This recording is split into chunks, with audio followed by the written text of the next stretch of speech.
Welcome back to the Relay. Grateful to be here with Graham and Vance and John. And together, we like to talk about things that we hope you find of interest. Tonight, we're going to be talking a little bit about one of these questions that comes up is why we're back for season 2. What's been the response to season 1? And what have you reflected on that brings you back here tonight and coming back for more of this podcast experience?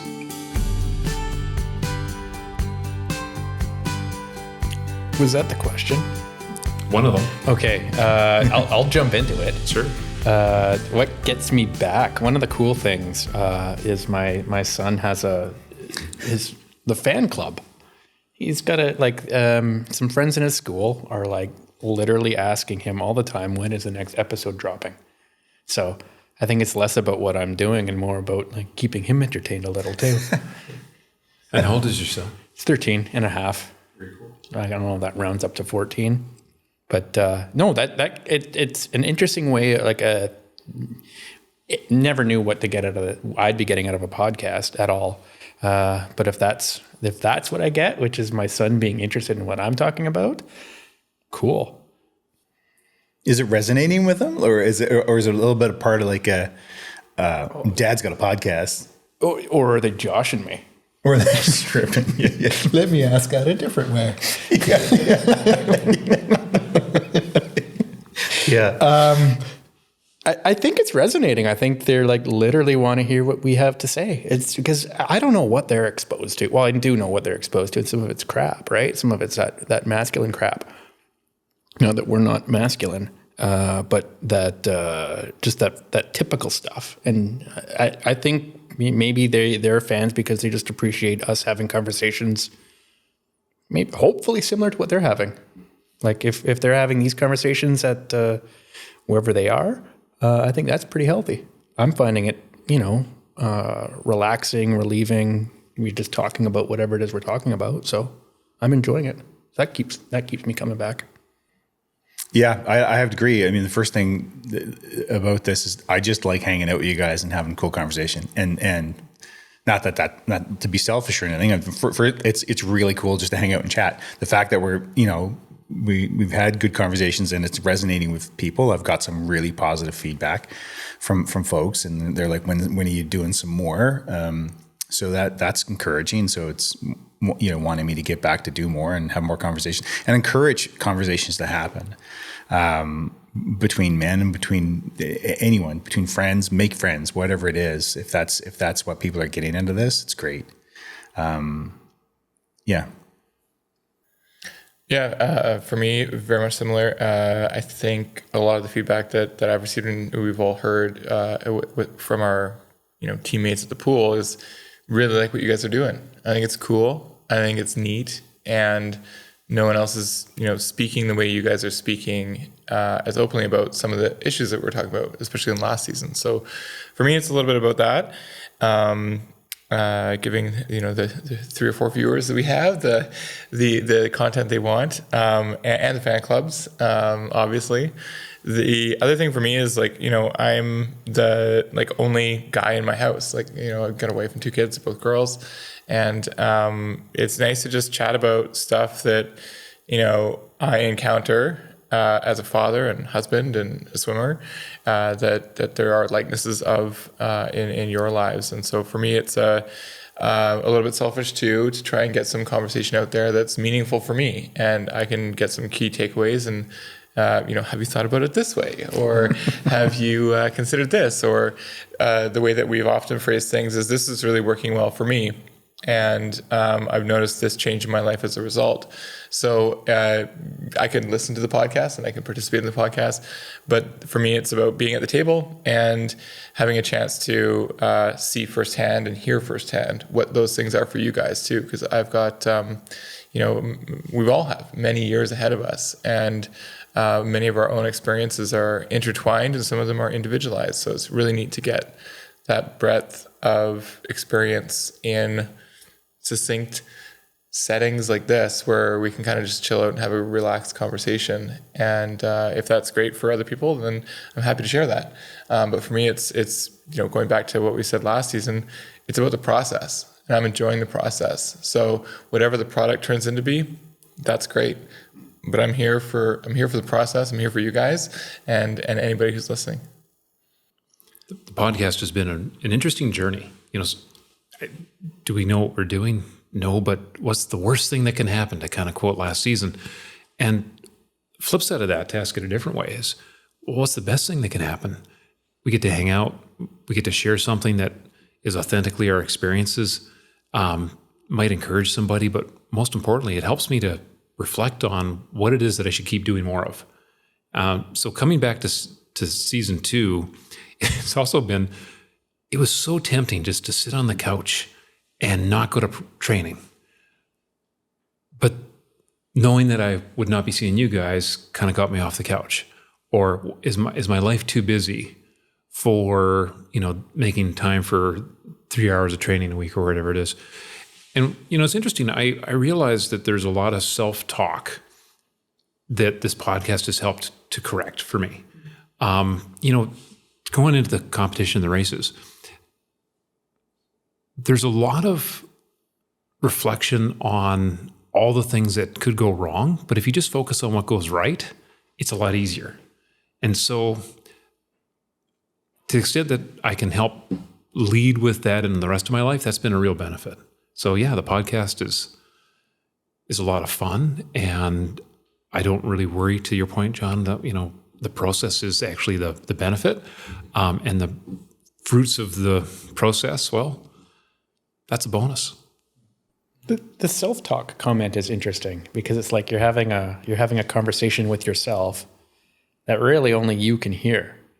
And so, if hey, going to practice or coming to the podcast or whatever is something that helps you kind of win that argument with yourself, and that's kind of it's interesting. So one of the things that I'd love to hear how your experiences have been is within my work circles. Some people have listened to the podcast. They really like it. I'm grateful for that. If they don't like it, they haven't told me, so I'm grateful for that too. But to be honest, what's interesting though is how a couple of people have said, "Wow, you're good on you for putting yourself out there." And I thought that's a real fear for a lot of people, is being your like this is our authentic selves. What has there been any reaction like that within your circles? Because I was kind of taken aback that it was so shocking that someone would find that I might actually be myself and share that with the world. Yeah, I would agree. I've heard that from lots of listeners that have really appreciated the genuineness, that how we present ourselves in that way. That's our real self, our authentic self. And they really resonate with that. I don't know why. Maybe a lot of people are afraid to. I mean, this is there's 4 of us sitting around a table, but it's getting recorded and getting out there, and people, sometimes I disassociate myself from it, but yeah, people are really appreciate that seeing that side. I try to be authentic and genuine all the time. Sometimes it's harder than others, but yeah, it's a big takeaway for folks. And I'm looking forward to continuing.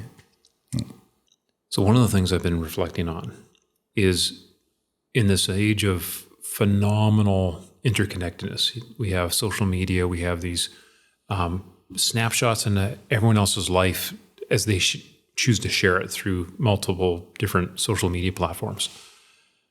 This has been a bit of a counter move to the speed and the snapshot, because it's a longer format. And I really like being able to sit down or even reflect for what could be 22 to 28 minutes as we go through themes and actually get to finish a thought. We have each other's undivided attention, so it gives you that safety to kind of go into a topic and reflect on it, knowing that there's an ability to actually unpack it in a longer format. So with that, is there something that you might like to share that was difficult from this week or in the last few weeks? How did you handle it and what worked for you as we kind of go through this journey about sharing what's been working for us to build each other up, just like we do in practice? Hey, you got to finish your stroke off properly. There's so many parallels between technique. Why don't we do life technique? And that's what this is kind of about for me a little bit. If I can get a better technical approach to outside of the podcast, everything's a bit better. And just the fact that we're doing this is part of the training for that. Doubling down on like the authenticness of being in this room and the active listening, which I perceive all of us to be doing. Like we're undivided attention. It feels almost like an isolation chamber here, like in this particular podcast studio, where, you know, isolated from everything else in the external world, physically and literally, and we're able to give ourselves undivided attention. One of the hard things for me personally this week was, or over the last couple of weeks, was just not perceiving being heard actively. So saying one thing and trying to be succinct because I'm appreciating that the people I'm talking to don't have the time of day to listen to me talk the way I'm talking right now. So I'll say something quickly, succinctly, and to the point, and then I'll get a volleyed question where it's indicating that there was no understanding or listening to what I had just said. And so I find that like personally infuriating. I just find it so weird how you cannot listen to someone who's like right in front of you talking and you're either distracted and you're on your device, or you're thinking about what you're going to say next, or it's not aligned with what you're thinking, so you're not going to listen to it until you have a chance to speak. Like it just feels like disrespectful in a way. And so I've been working through that personally because I recognize that it's my perception of what's happening. It's not necessarily exactly what's happening. It's just my perception. So that person could have a challenging day. They could have had a moment where they're like, I just need a break. And now I'm getting more information. I can't handle this right now. So what I've been learning to do this week is stop, breathe, pause, and give that person, whoever that is I'm speaking with, the benefit of the doubt that they're having a real tough day. And the way that I'm speaking to them is not helping them right now. So I need to back off of what I need to say and kind of alleviate what they need from the conversation or from that moment. That's really tough for me because I'm very, I perceive myself as being very attentive when I'm listening, and I try and do that. But it's been a real shift for me. And so I've been learning to control my breathing and not appear agitated, and try and like really recognize, so like, what's going on for you right now? Like how is your day? You know, starting with that instead of like getting my information across. And so that's been a challenging thing for me this week, and I'm still working on it. I'm not perfect, and I will continue to work on it. So if you're listening and that was you, I hope to improve and keep improving, because it's a tough one for me. I think Tom in his early bit there was talking a little bit about how we consume media. Like what we're talking about right here is a long format sort of podcast, I guess, conversation where we listen because we have to. Other forms are, you know, those 10-second clips of whatever. So the people potentially, I don't know, but maybe the people you're talking to are just so, like you're saying, overwhelmed with information that they can't take that pause. So I think it's good on you to take that pause, take that breath, and maybe model that behavior. And I think it's also awesome that you're like trying to figure out, rather than be angry with them, which you might be, but go, okay, something's happening with them that they can't hear me. So I think that's strength. Yeah, I'd agree with that. You know, one of the things that I've been really reflecting on, and it's actually comes from these conversations about what is it that we're trying to do as men, as fathers, as husbands, and what do we want to imitate? What do we want to replicate? What do we want to strive for? And, you know, when you say these strategies, I try to bring it back to how do you measure what would work in a situation then and change it up? Because it's not always going to work the same way. You know, when we're in the pool, to use a swimming analogy, because we're swimmers, and you start to get really tired. I was reflecting even just last night's practice. I came home and I said, oh, you know, Brian, he's a big fan of pull. And when I was a youth swimmer, I got these legs that, unless I'm sprinting, they don't do much when I'm training. And so to get a pull buoy and to actually have that buoyancy it's a really good feeling. And I kind of reflect on what is it that is your aid to swimming better when you're tired. And when people around you, you have to work with them or you're forced to try to get stuff done on deadlines. What's inside you comes out when you're pressured. And so if you've habituated, trust the training, if you've habituated certain training styles, you're not going to totally lose it. And so I don't know how I can habituate these communication skills better, but just the fact that we're having these kind of conversations helps me be more aware of it, which hopefully helps me be a better communicator. So if that makes sense, but the fact that other men are also sharing their challenges, because sometimes I don't feel listened to, and sometimes it's by my kids, and sometimes I need to just back off because they're busy playing Nintendo or whatever it is. So there's not an easy solution to any of this stuff, but it requires discernment and judgment and these processes and just the fact that we can actually be patient. I think there's a lot of wisdom in the breathing, like just breathe. So yeah, I'm going to try that more often. I'm thinking about practice when you're talking about that. And I'm thinking about technique. Like you're talking about, when there's a stressful issue or you're in a stressful environment and something breaks down.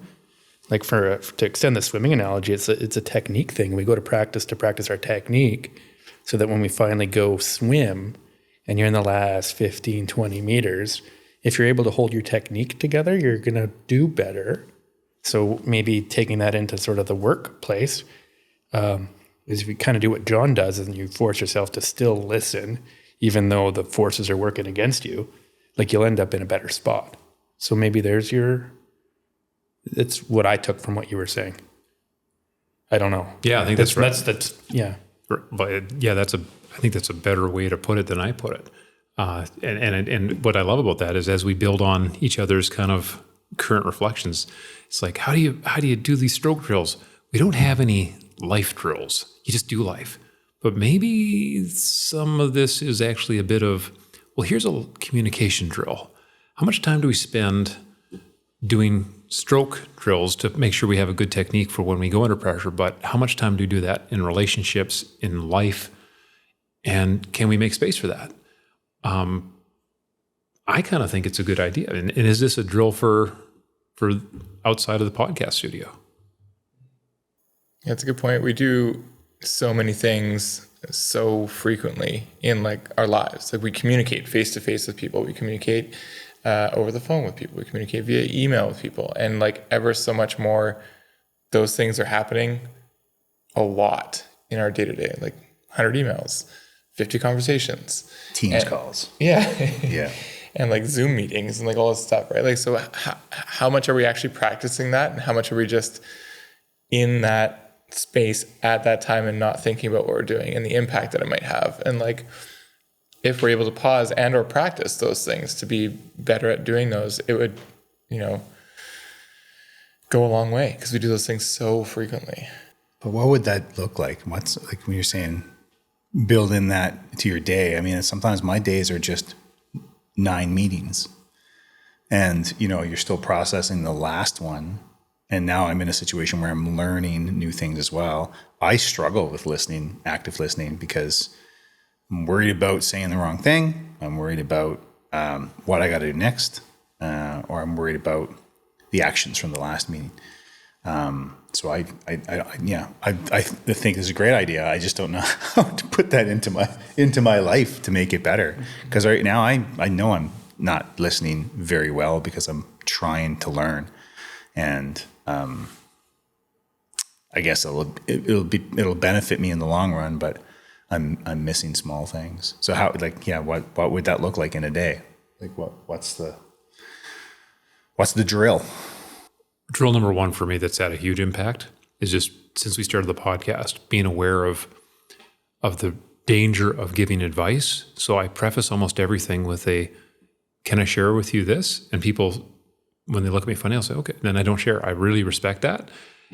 So I invite conversation or I seek permission for conversation. That's been a huge benefit. And I do that with everybody. So even with my kids. The second one is I say, can I share this with you? And I've noticed I've been doing that with my wife.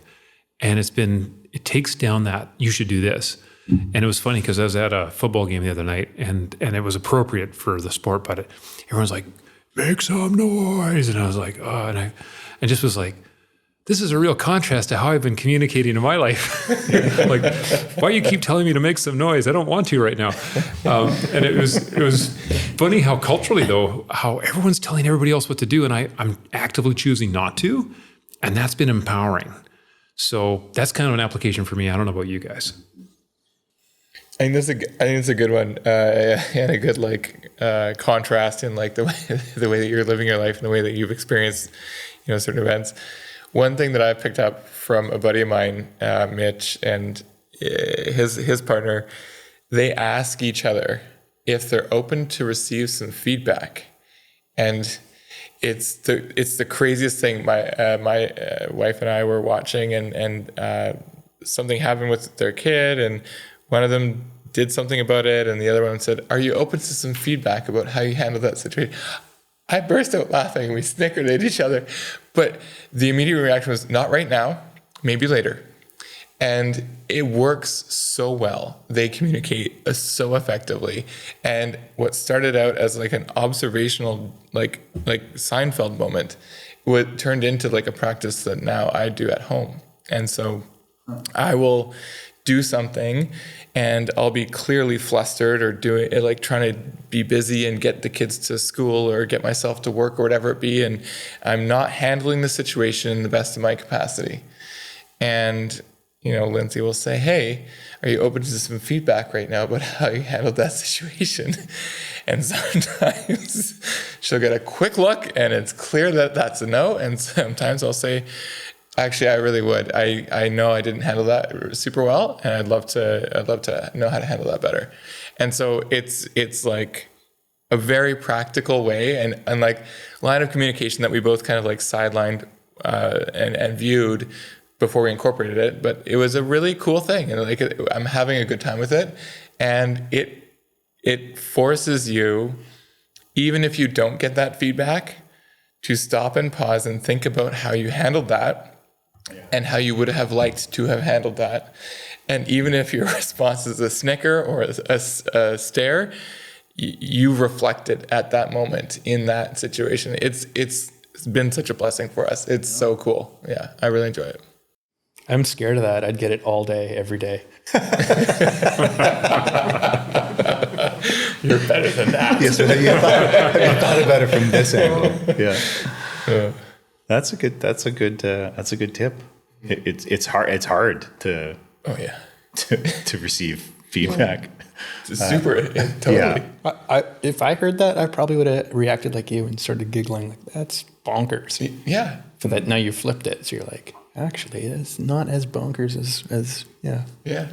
It's so weird.